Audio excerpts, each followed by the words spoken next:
Okay, thank you all for joining. My name is Caroline Williams. I am the Engagement Manager First Nations at CRC Time. I'd like to begin with an acknowledgement of country. Firstly, acknowledging the Whadjuk Noongar and the Yurruga Turrbal traditional owners and their custodianships of the lands in which our team are meeting today, and the traditional owners from the lands in which you are joining us. On behalf of our team, I pay our respects to their ancestors and their descendants who continue cultural and spiritual connections to country. We recognise their valuable contributions to Australia and globally. This webinar will explore an Indigenous-led business approach that integrates cultural integrity, community wellbeing in the context of post-mine transitions. This information will be useful for Indigenous businesses and community organisations, as well as industry, government, research and other organisations seeking to work more effectively with Aboriginal and Torres Strait Islander people, organisations and communities. Presenter Rod Williams is a Bundjalung man from New South Wales. Today, Rod shares work underway as part of his PhD, which draws on more than 30 years of experience bridging cultural and business perspectives. Rod has pursued a private sector career that extends across the industrial relations, financial, mining, small business, not-for-profit and university sectors. Founding director and owner of Gongan Consultancy Proprietary Limited, developing the Gongan Business Model, Canvas and the Jargon methodology, which provides a cultural interface framework between Western and Indigenous knowledge systems of the community, government and private sector. These models place emphasis on integrating Indigenous cultural values with contemporary business and governance practices, reflects a holistic approach that bridges cultural knowledge systems with practical management strategies. Rod will explain the business model and other frameworks useful for its success. In addition to reviewing the Gongan business model, Rod will also outline key differences between this approach and Western management models. So as I hand over to Rod, I'd like to just remind people that we are recording this. It will be available on the website probably in about a week. Please add any questions to the chat and at the end we'll get to those questions. Okay, over to you, Rod. Thank you, Caroline. Do I click anything? Just press the down arrow, that will get the screen going to move on to the next slide. Oh, yeah. Oh, yep. Sorry about that. Getting the technology right. Okay, my thesis by publication defines and examines the Indigenous estate of Australia, exploring its complexity, culture and sustainability in the context of contemporary business world. But in that, I'm adopting an Indigenous story work methodology.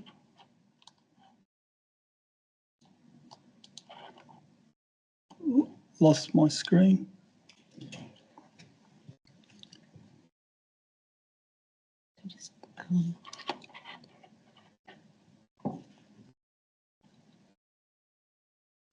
Yeah. Adopting an Indigenous story work methodology, combining with an auto-ethnographic, historical and interpretive methods. It aims to highlight and analyse the positioning and application of two exegesis artefacts, the Gongan Business Model Canvas and the Gongan Jargon methodology, which are both placed at the cultural interface of community, government and industry. I've been working on this model for 30 years and I started thinking about that after I left Normandy Mining and set up my own business to try and get my head around this area of bringing the two worlds together so we can get better outcomes. My PhD scholarship with University of Queensland and CRC Time top-up is until the 30th of September 2025, and I've just completed and passed the third stage review in October 24, and expected to present my final draft of my thesis in June 2025. So today we'll be going through the title of the thesis is the Gongan Business Model, Futuring the Indigenous Estate in Australia. And the sort of things I'll talk about are nation diversity, ontological diversity, organisational sustainability, cultural and social cohesion, quintuple bottom line, and redesigning methods with Indigenous values and worldviews. And that's all very much based on a cultural and spiritual base. And I'll also look at the Indigenous estate wealth sectors, which I'll go through as we get to that. So nation diversity, as you can see, all the Indigenous, Aboriginal, Torres Strait Islander nations across the country. And whenever you go into some nation group, you're going to find a different way that people do business and that. So that diversity is there. And so any research or business development needs to take that into consideration. I'm linked to 3 nations, the Gidabal Nation, which is my father's side, the Bundjalung, which is my mother's side, and the Gumbanga, which is through my great-grandfather on my mother's side. So to understand the Gongan business models, you need to understand my history. So the cedar cutters came to North Australia in the Clarence Valley in 1836. Regional conflicts happened, Mile Creek, up at Slaughterman's Gully, the Aurora River, and they were all massacres that happened because there were conflicts between our people and the squatters and the things. So the population reduced during that period. My great-great-great-grandfather, Tulpulli, in late 1830s, decided to locate our family up in the hills away from the plains where a lot of people were being killed and slaughtered. And sometimes they hadn't done anything, but the reprisal was the first group they come across. And in 1840, Edward and Fred Ogilvie first visited and sighted Yugalbar. Then they registered the land claim as squatters, and they took up 56 miles of riverfront on both sides of Clarence River. In 1841, Edward and Fred Ogilvie come back to Yugalbar with 12,000 sheep. In 1842, Edward and Fred first met with my great-great-great-grandfather Tulpulli in the Bulldive Scrub and published that meeting in the Sydney Morning Herald back in 1842 about what had happened. The photograph I'll next show was taken by John William Lint, and that was taken in 1872. So 30 years after Edward and Fred met my great-grandfather and the clan. Here's Edward riding on his thoroughbred into the towards his mansion, and sitting over on the corner here is, they said, old King, new King, King Billy, and new King, and my great-great-grandfather had one of those brass plates with King Billy of Yugalbar on it. So I suppose in 30 years, he went from the leader of his clan to now sitting on the side there. And we could see where all the wealth and the riches ended up. So that's the mansion he built on the Clarence River. That's it on the Clarence River. And a lot of our families lived on the banks there when he first came until we got moved to a place called Bundjalung. So my generation, I was born in 1957, so I was not born an Australian citizen. I was born a ward of the state of Queensland, which meant the state could come in and take me away or disrupt our family, depending if they felt from their standards we were being cared for properly.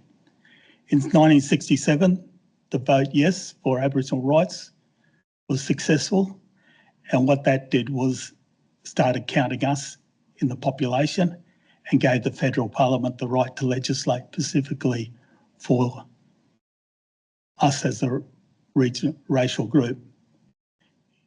In 1973, the White Australia policy was officially dismantled. That was introduced in 1901, the same time as the Constitution, which didn't recognise us in the Constitution.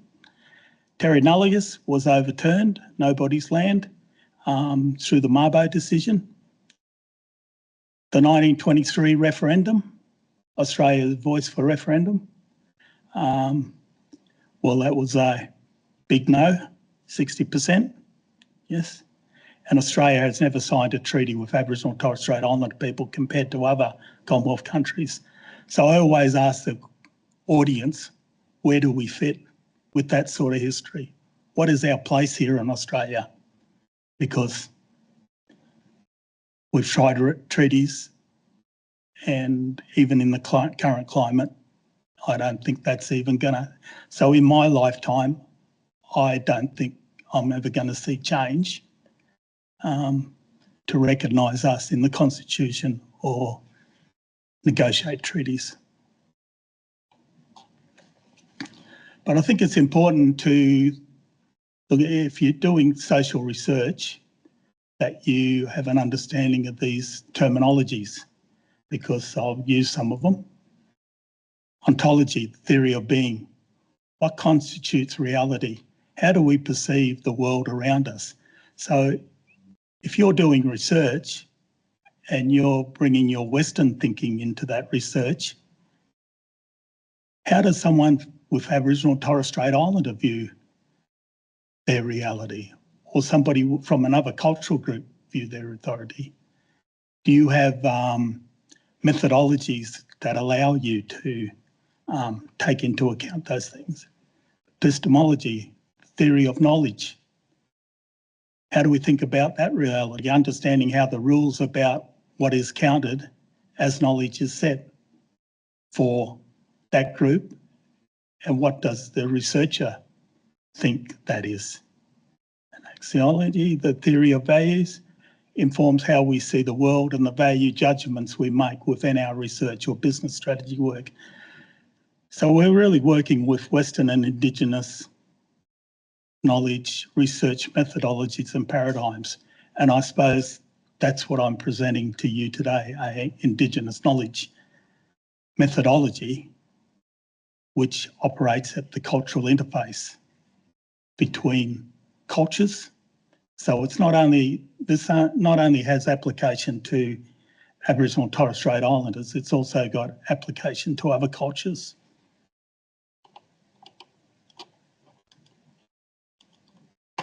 And the first question I ask an organisation is, what is your cultural and spiritual base? And what I mean by that is, whose land are you operating on? Which nation group? You saw that map. Who are the main family groups? Do you know any of the stories, the land or sea stories that that group has?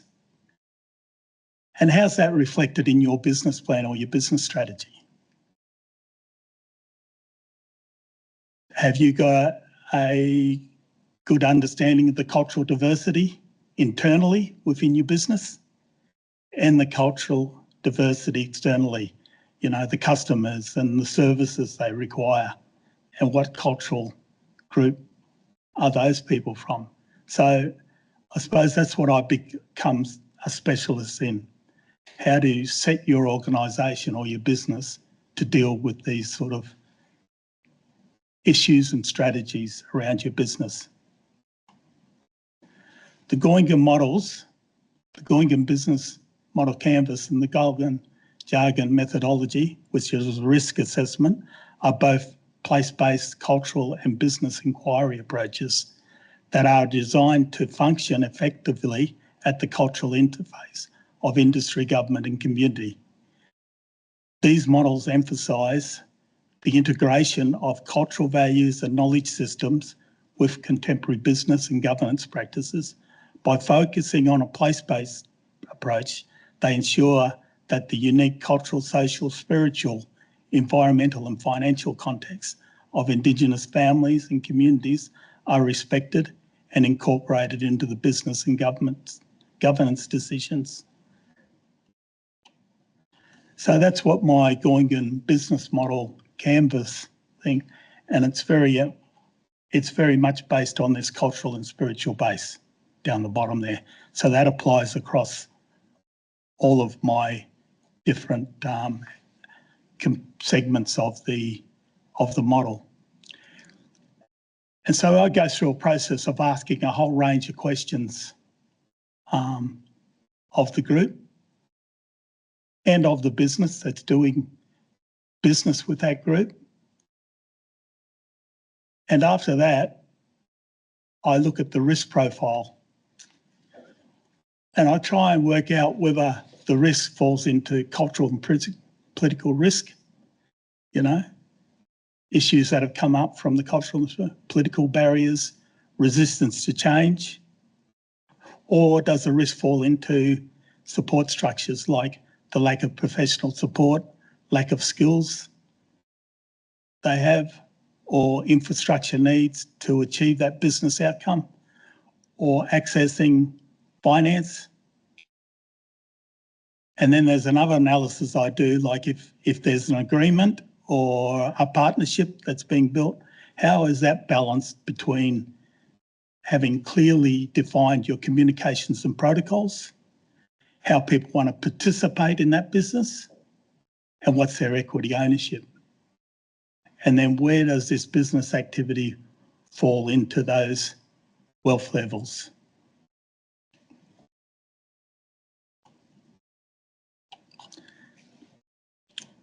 So that's what I do. I do that analysis through those themes, and they're all very much linked to the cultural and spiritual base. So I've done this across a number of industries, mining, university. I've done across a range with native title bodies,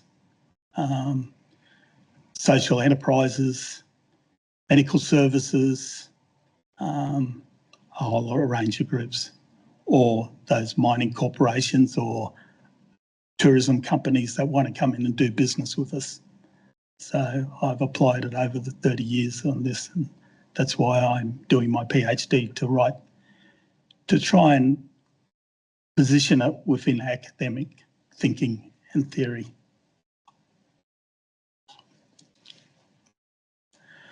So in 2013, I went and did the Australian Institute of Company Directors course, and I come across this quote. Overall sustainability in reality is far wider. The triple bottom line is used as a measure of overall sustainability, which is in essence to integrate social and cultural cohesion with financial and environmental performance. And what I've been doing through my model is building that shared vision, whether it's the company coming in to do the business or whether it's the community, and building their shared vision based on that cultural and spiritual base with financial and environmental performance. And so 20 years into me developing the model, I came to realise where I fitted with sustainability, which is about building that social and cultural cohesion. And that's really where my model has concentrated on, building that and communicating between the two groups so they can understand what they're saying and trying to build a shared vision on that future business or that operation.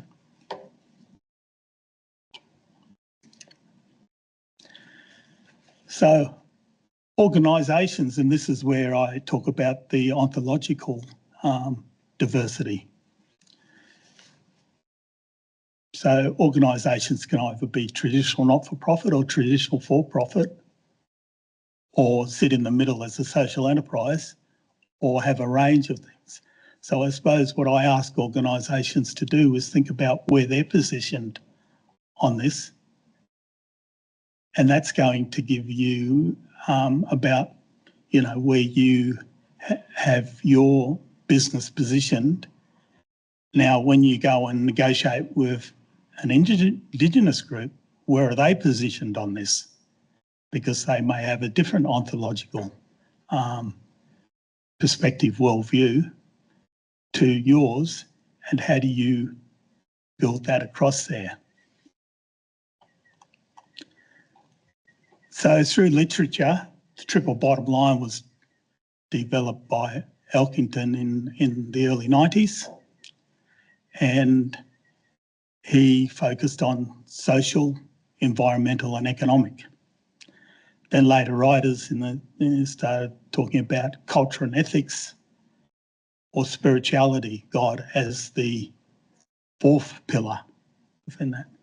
And then others have written about the fifth pillar, which is purposeful workplace, because they did a study, a local craft business, and they wanted to maintain sustainability by using a lot of product in their local area and cutting down on bringing in goods that were, you know, a long way away and selling their product and that sort of stuff. So they did a study about their place, which they considered the fifth pillar.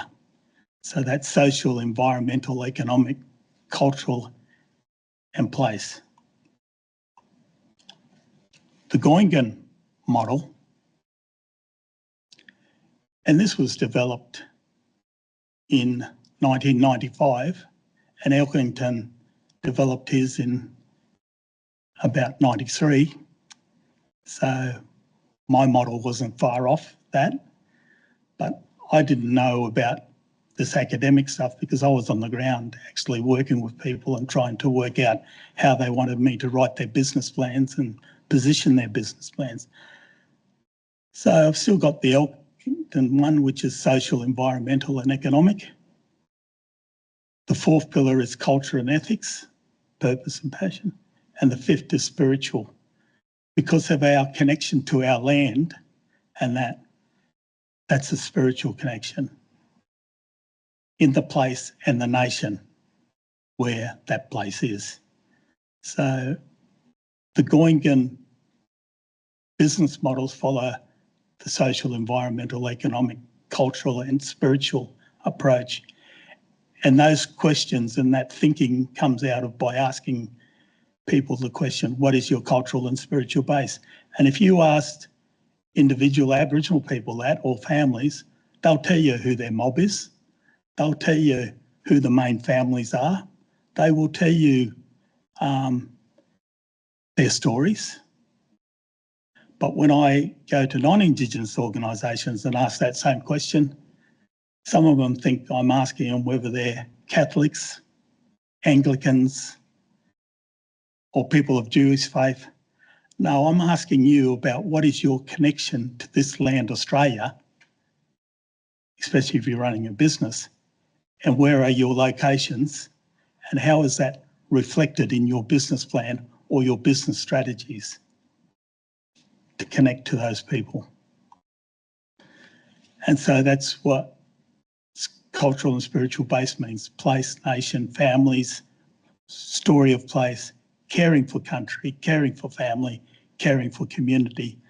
But on the other side is Professor Norm Sheehan, who wrote about respectful design, being respectful at the beginning, deep listening, deep equity, which means, you know, equity is not only just a few individual leaders, equity is also the individuals within that family group, and that what's their view, and how do you build unity across that family or that group to resolve power.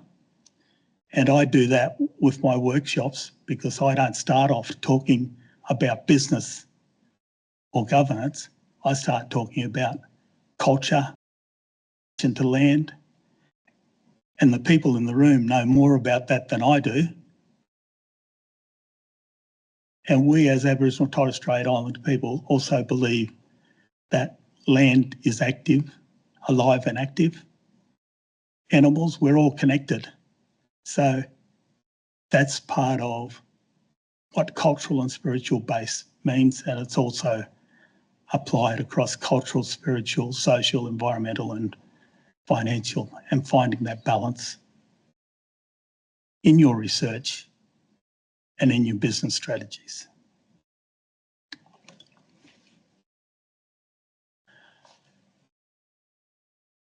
So, recently did an article with Associate Professor Leroy Dyer and Samantha Coombs, Dr. Samantha Coombs, the Indigenous estate in Australia, scoping the context and setting of a research agenda. It's going to be a chapter in a book coming up. We identified the Indigenous estate as a systemic wicked problem, that the Indigenous estate continues to grow through native title, through Indigenous people starting their own businesses, through a whole range of areas. And there's need to develop a new comprehensive definition for the Indigenous estate, which is part of my thesis, which includes the growing Indigenous business sector, identifies the wealth sectors within the Indigenous estate, and a definition that builds unity and strategic focus for the Indigenous estate. So what I hope to do post doctorate is to go to those different sectors and say, is this a definition you agree with? And if you do agree, let's start writing better business strategies for all of these sectors that fall within the Indigenous estate. There's a map of Australia, and they're the land rights.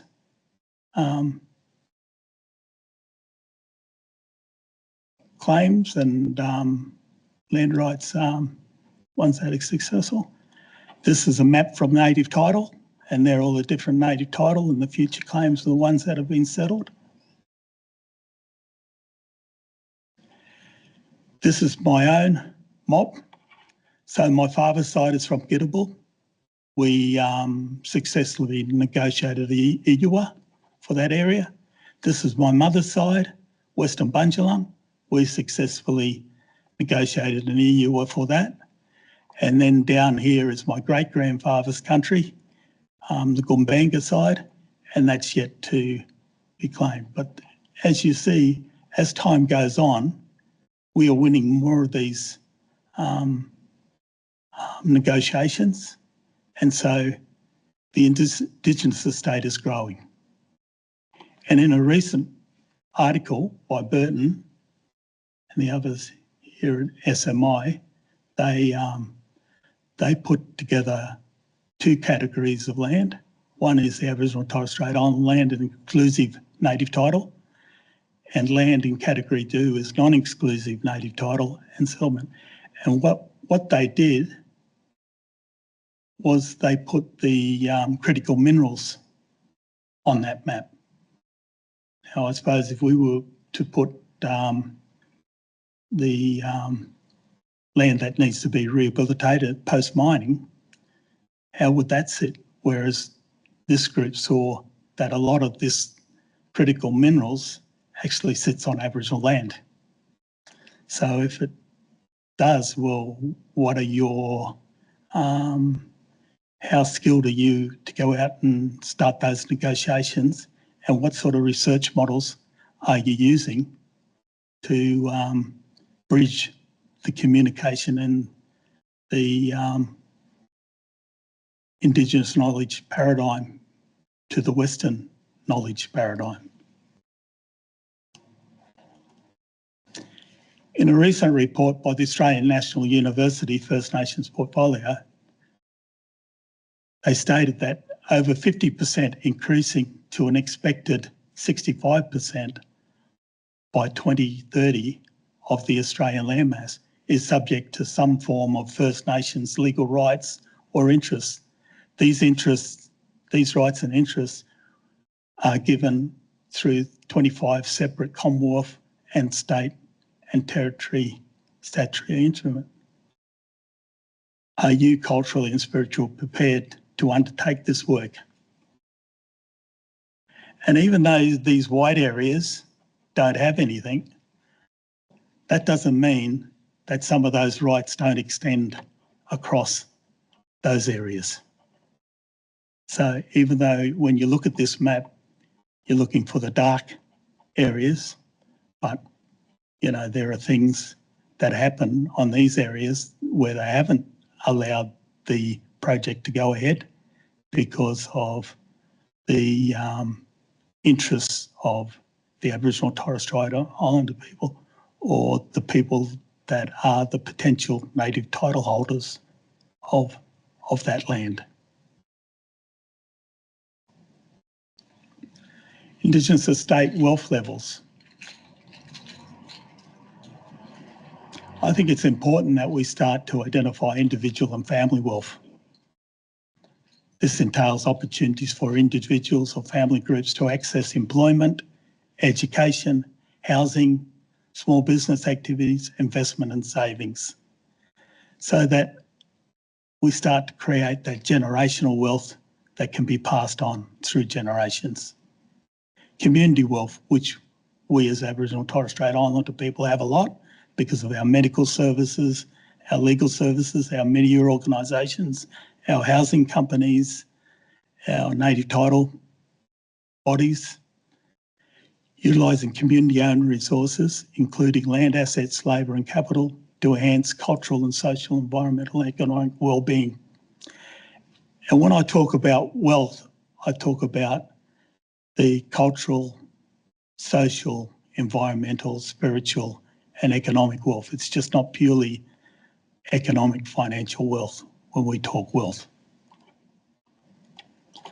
The next category is corporate wealth, exploring joint ventures and business opportunities that may emerge through native title negotiations, especially when individuals and families or organisation lack the industry skills or financial capacity and require a cooperative Indigenous entity to pursue a larger venture.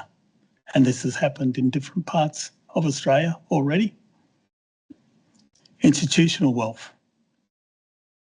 Those pieces of state and Commonwealth legislation that have led to the formation of the Indigenous Business Australia, Indigenous Land and Sea Corporation, Aboriginal Hostels, the Australian Institute of Aboriginal and Torres Strait Islander Studies, and various state and territory land councils, because they come from a different ontology, but they hold a lot of our assets. And how do we make sure that their work complies with the strategies of the Indigenous estate and to build that wealth for the future? And the last category of wealth is the cultural and spiritual wealth. Cultural heritage sites,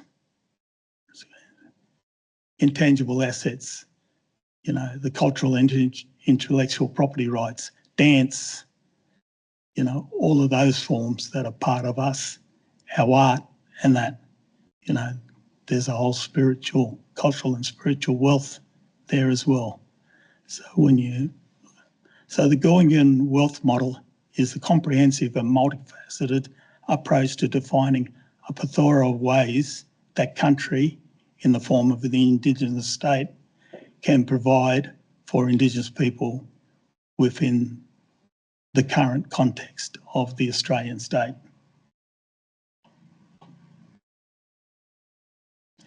Indigenous estate organisations research. We need to have Indigenous-led research. There are a diverse range of Indigenous organisations and businesses that make up the Indigenous state with different ontologies. what is the cultural and spiritual base of the Indigenous estate? That's something I'm going to try and tackle in my thesis. I'll give it a good go anyway. Overall sustainability, to integrate social and cultural cohesion with financial and environmental performance. You know, if we go out and start negotiating with a group and they're all fighting amongst one another because they can't agree on what it is, and that, you know, your project's not going to get very far. So it's important to try and integrate that social and cultural cohesion so everybody's communicating and understands what it is that the company is trying to do or the researchers are trying to do, as well as the community and the families themselves, and redesigning methodologies to include Indigenous values and worldviews. Redesigning methodologies to include Indigenous values and postdoctorate. Future research incorporates exploration of Indigenous business methodologies. So besides my model, what else is out there? Advocating for the teaching and implementation of models like the Gongan Business Model Canvas and the Gongan Jargon methodology and other Indigenous knowledge frameworks as pivotal steps to shaping a future. I know of a couple which I'll be writing in, and one of those comes from New Zealand, but they are based on our Indigenous knowledge from time back, and now they've been applied into business and entrepreneurial thinking. Postdoctoral research, the Indigenous Estate Australia, developing a research agenda that is geared towards formulating strategies that foster comprehensive growth, encompassing cultural, spiritual, social, environmental, political and financial facets of the vast asset base managed by Indigenous individuals, families, community organisations, corporations and institutions, and that all future research approaches need to address the multifaceted dimensions of Indigenous estate, contributing not only to the academic knowledge, but also offering practical strategies for positive change in the collaboration with Indigenous-led research. And these are my publications that I've done during my time with the PhD, and I'll be working on a fourth one, which will be about ontology, which forms part of my PhD. And I suppose it's just looking at the research you're doing and that, and how does that work with the group, the cultural group at the cultural interface, you know, in the way that you apply these social research concepts to your work or your business strategies. And like I said, they're the things we covered. But I hope to look at this map and say, look at the increase of individuals and families that now have businesses. Look at the community organisations. Look at how the Indigenous estate has grown, because I always find it very disappointed when they do the closing the gap presentation, and they do all these isolated things about how many people are in prison, all these very sad statistics, but none of those statistics are linked to our estate. You know, if you looked at, say, housing, there's not enough housing. Well, let's have a look at how much land we got, and are there strategies that we can do with the financial people and that to improve the housing across Aboriginal lands, or employment, or whatever statistics they're throwing out there. It's not linked to the asset base that we have, and that's what I'm hoping that in the future we do. When the Productivity Commission does its work, it's not in isolation and throwing these statistics that haven't changed for the last 15 years to be connected to our asset base, and how can we build strategies to turn those statistics around. It's not just only about government funding, it's about coming up with innovative solutions to turning those statistics around. And I suppose that's it from me. Thank you. And we'll go back to Carolyn. Thank you.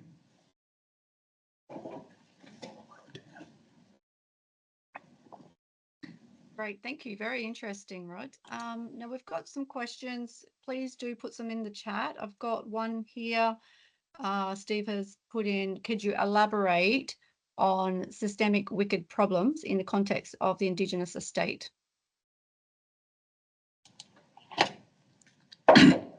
Okay. I suppose the systemic wicked problem has come up through the process of the ways we've got our, well, it started with the colonial side of things, of terming us terra nullius, and all the other things, all the other policies that were applied, like assimilation, extermination, and all the rest of it, which makes the relationships with government and the relationships of trust very limited. But when it comes to, say, land, we've received that land back through reserves being brought back to us. We've been given land back through native title claims, through purchases through the Indigenous Land and Sea Corporation. We've got land back through native title claims and EUs and that. And all of those different land transfers have different caveats and different requirements. And so when you try and unravel, and a lady called Rebecca Adamson, who's a friend of mine out of the USA, she's the Cherokee lady, she talks about a concept called asset stripping, which means we as Indigenous people hold all this land and these assets, but for whose benefit?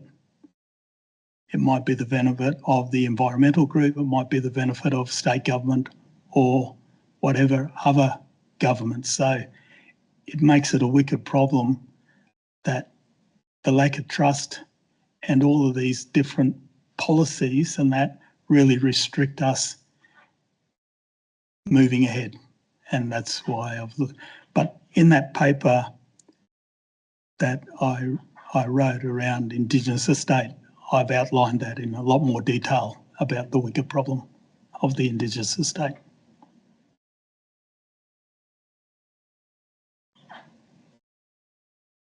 Any other questions for Rod?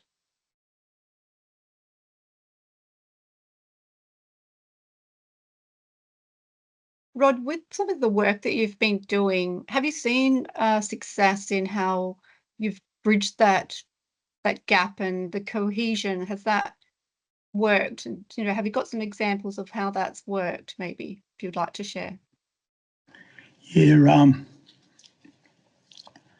I'll start with a non-Indigenous organisation, and it's a major ballet company. They asked me to come in and talk to them, and they're trying to position themselves culturally, not only with Aboriginal Torres Strait Islander people, but they have overseas partners and everything else. And when I hit them with the question, what is your cultural and spiritual base, the individuals, they were taken aback in a good way because they didn't know how to answer it. So one person who's got Sri Lankan heritage had to go back to her family to answer that question, and she has children that were born in Australia, so she had to put that question around her family and bring that back. And now all the senior managers within that organisation are going back and asking that question themselves of them and their family. And then the next stage is for them to, how does that cultural and spiritual base fit with your organisation? Because they operate here in Brisbane, so they have to understand some of the stories of the Brisbane River and that, and then they go up and do work up in Cairns and other parts of Queensland. So they've had to really consider that, but they've really taken this on and it's opened their eyes, and the responses I get, they find it much easier to communicate with Aboriginal people now because they've started to think about their own connection to Australia and their cultural and spiritual base. On the other side, I usually get called in when everybody's fighting, and I'm usually the last called in. Said, well, we'll give Rod a go. So they did that with me at the Bundjalung lands, South Australia. And when I got to the board, there were 6 board members on either side. And at my first board meeting, I had to sit between the chair and the CEO, the director, and they weren't talking to one another. So the chair would say something and I'd say that to the director, and then the director would say something and I'd say it back to the chair because those 2 groups weren't talking at all. 4 months later, we're up at Umbawa. We had a board meeting, and remember all these meetings are done in Pitjantjatjara, not in English, but I had very good interpreters and that there. And the government people called me outside. They were at the meeting and said, "What have you done?" I said, "What do you mean?" They said, "Well, for 2 years, this mob haven't even smiled at one another or even talked with one another. But in this board meeting, they were all talking and that." And I said, I gave them a vision. They were all talking the same thing, but in a different way. And I put it in words that both sides came to an agreement on. And really, they shared a vision, but no one had put it to them in a way that they understood from their thing. So I've done a lot of work like that where I've come in where there's a dispute, work out whether the risk is cultural and spiritual or political, or whether it's to do with the financial side of the organisation, and then communicated those differences and tried to resolve. And that's what I say, build that social and cultural cohesion amongst everyone, and that's really what I've come to specialise in. And people know me out there as someone that doesn't come in with an agenda. I come in with a business view, but very much a business view that understands caring for country, caring for family, caring for community. And they know that's the type of business plan that I will assist them. And on another thing, I was called in by Coffs Harbour to do a land and sea management plan. And I went back to them and said, look, I don't have those science skills to write these sort of documents. They said, Rod, that's what we have. We've called you in for another reason. We want you to communicate to all these scientists and government people about what we want as Gumbaynggirr people. And what they mainly wanted to say was the 2 important things to the Gumbaynggirr people was place and story. Every place has a story, and we need to keep that story strong and pass it down through generations. And we know you got important issues that you think which are, wild dogs or environmental pests or sea country or that. But our priority is place and story. And yeah, we'll do that work, but you've got to understand as a scientist, you're not here to override these important aspects of what we say. So people have got me in to write those sort of documents to throw back at organisations or businesses.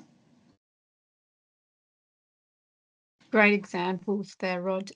So there's a couple more questions in the chat. In terms of like the triple bottom line, can you comment on how we get a balance of the Indigenous state pull versus the non-Indigenous push? Well, I've found through just working that trying to get an understanding of what cultural and spiritual base means and for the non-Indigenous people to understand what that means and to maybe participate in that so they think about what their cultural and spiritual base is, it really brings out a whole lot of issues. I don't go in there with an agenda about environment or about cultural sites or that, but by asking that question, those things come out. And those things that come out are our families don't get on. We can't come to an agreement. Or like, for example, this group that had a cultural centre and an investment opportunity come up to buy a pub. Well, those two things don't ethically fit with one another. So, they had to come to a thing, well, do they want to stay true to being a cultural organisation? And how does owning a hotel fit within that view of what they want to do? So those things come out by asking that question, what is your cultural and spiritual base, and trying to work out where they're positioned and what they do and what's important to them in relation to things. And that's where those other aspects come out, by starting with those sort of questions.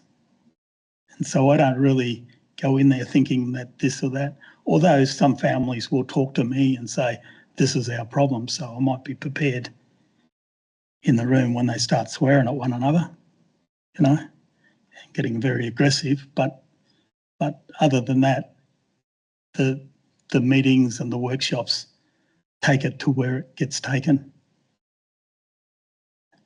And how do you balance that with how they want to do business and how they want to conduct themselves in their business, and understanding how their families used to make decisions and what they think the authority structures are with their families. How can those two groups come together?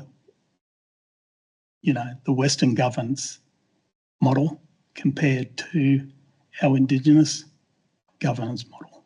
How do they shape themselves? And some groups have come up with structures and decision-making things which allow for that. I've facilitated those as well. One group decided we've got 5 family groups in this area, and so the families will nominate who goes on the board and represents their family. That's the thing. So, because they wanted to get away from the thing of the family with the most numbers would get all that family in and the others wouldn't get in there. So they wanted to resolve that issue. And they came to an agreement that was the best way to do it. So usually they've got the answers themselves. It's just a matter of taking the time and asking the right questions. Okay, and do you have any requests of what non-Indigenous professionals can do on a personal level? As a director, Sophie's plan so far is to find an aspiring Aboriginal director to mentor. What else could be done?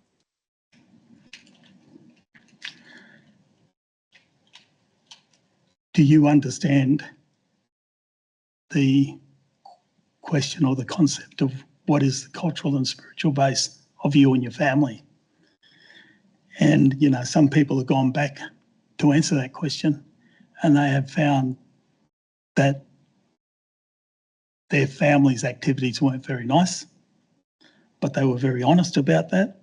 Like that Ma fella who found out his family developed the Aboriginal police and he wrote about that. But it's about understanding that.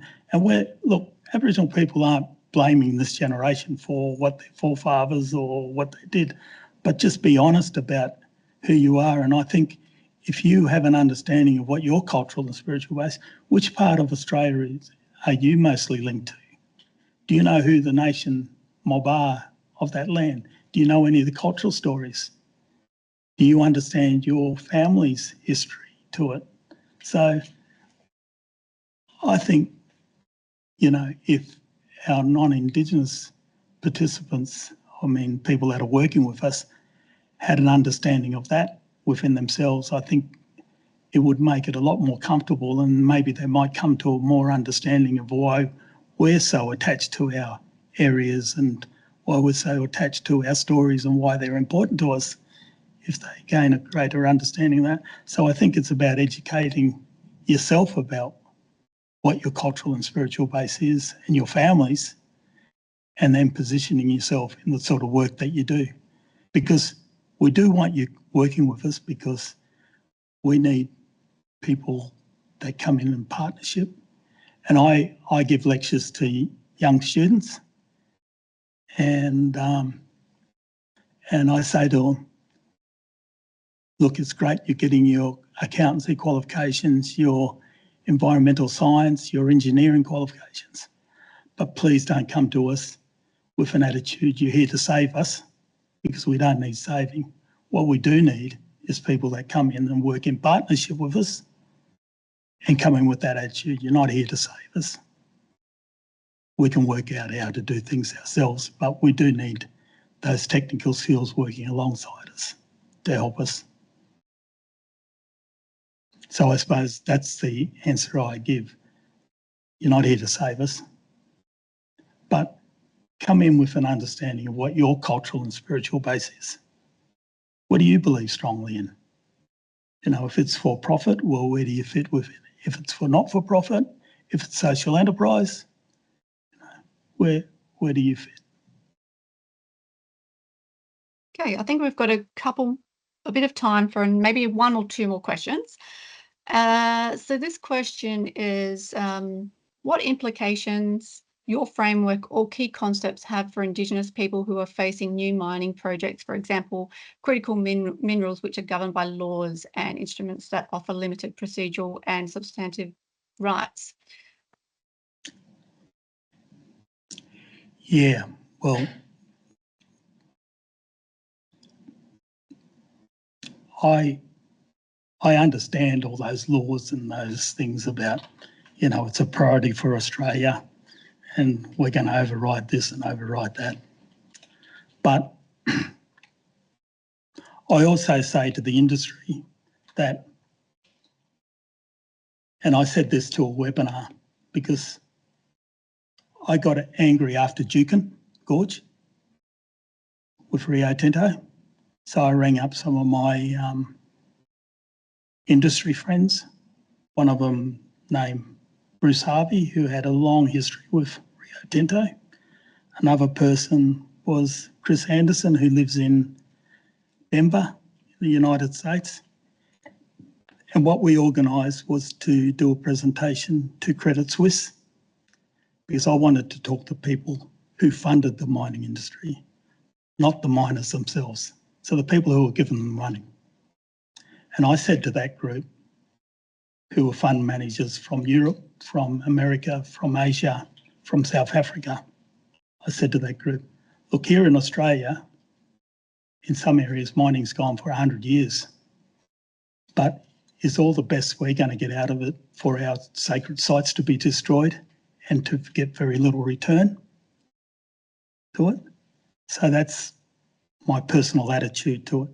So I think it's time, especially with this new industry, that we negotiated some better outcomes for access to those minerals, instead of all that money going to overseas shareholders, which take the money overseas, and Australia doesn't necessarily see that money. So, you know, it doesn't make sense to me. Why don't we negotiate better agreements with the Indigenous people on the ground and have them participating in more business activities and employment actions, and so that wealth can be built up within people on the ground, whether that be individual, community, corporate or institutional wealth, you know, and stays here in Australia.